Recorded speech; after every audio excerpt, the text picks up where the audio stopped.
এবং আমাদের সঙ্গে রয়েছেন জাতীয় পার্টি বিজেপির চেয়ারম্যান, তরুণদের মধ্যে তুমুল জনপ্রিয় এবং আমার বান্ধব বন্ধু ব্যারিস্টার আদালিব রহমান পার্থ। ব্যারিস্টার পার্থ, আপনি আমাদের অনুষ্ঠানে আমাদের সাথে যুক্ত হয়েছেন, সেজন্য আপনি আমাদের সালাম আলাইকুম। কৃতজ্ঞতা এবং শুভেচ্ছা জানবেন। আমি প্রথমে মাহি ভাই আপনার কাছেই যেতে চাই যে জি। সর্বশেষ সংবাদ সম্মেলন করে আপনি বলেছেন 2018 সালে আওয়ামী লীগের সঙ্গে জোটবদ্ধ হয়ে নির্বাচন করা ভুল ছিল, আর 2024 সালে আওয়ামী লীগের সঙ্গে জোট না করে নির্বাচনে অংশ নেওয়া সঠিক সিদ্ধান্ত ছিল। কিন্তু আমরা সেটাই দুটিকেই দেখতে চাই যে, বা কেউ কেউ এটিকে দেখতে চায় যে মাহি ভাই, এটা হচ্ছে আপনার সুবিধাবাদী একটা অবস্থান।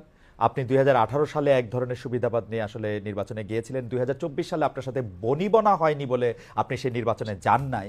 কিন্তু বাংলাদেশের রাজনীতিতে শেখ হাসিনা গত 15 বছর যে দুঃশাসন, যে অপকর্ম চালিয়েছেন, তাকে শক্তিশালী করতে তার পাশে থাকতে আপনার একটা সক্রিয় অবস্থান ছিল। কেউ কেউ বলে থাকেন মাহি ভাই ডোন্ট কিল মি, এটা আমার প্রশ্ন না, অনেকেই এই প্রশ্ন করে থাকেন। মাহি ভাই, আপনার কাছ থেকে একটু আমরা এটা শুনতে চাই। জি, থ্যাংক ইউ। ধন্যবাদ খালেদ ভাই। 6 বছর পর আজকে পার্থর সাথে একই টক শোতে আসছি, সেটা একটা ভালো জিনিস। পার্থকেও অনেক অনেক অভিনন্দন জানাচ্ছি। আহ, এটা এটা আসলে আমার একই উপলব্ধি যে আমি মনে করি যে মানুষ এটা 18 নির্বাচনে মনে করে এবং 24 নির্বাচনে মনে করার যথেষ্ট কারণ সাধারণ মানুষের মধ্যে আছে, এটা আমি জানি। আহ মানে এই সরকারকে সক্রিয়ভাবে সমর্থন করার মতো কোনো উদ্যোগ আসলে আমাকে তো কেউ দেখে নাই। দেখলে বললে অনেক কিছু আমি শুনি, বলে যে এমনও আমার কাছে উঠতেছে আপনি গত 16 বছর ধরে 17 বছর ধরে সরকারকে সহযোগিতা করে গিয়েছেন, এগুলো এখন অনেকে বলে। কারণ শেষ যেই ঘটনাটা ঘটে, শেষে যেই মানুষ যে সিদ্ধান্তগুলি নেয় সেগুলিকে আসলে মানুষ মনে রাখে। তো 18 নির্বাচনে যাওয়ার ব্যাপারে আমি বলিনি, তবে আওয়ামী লীগের সাথে জোটবদ্ধ নির্বাচনে যাওয়াটা আমার নিজের দলের আদর্শের সাথে এক ধরনের সমঝোতা করে দিয়ে আমি নির্বাচনে গিয়েছি।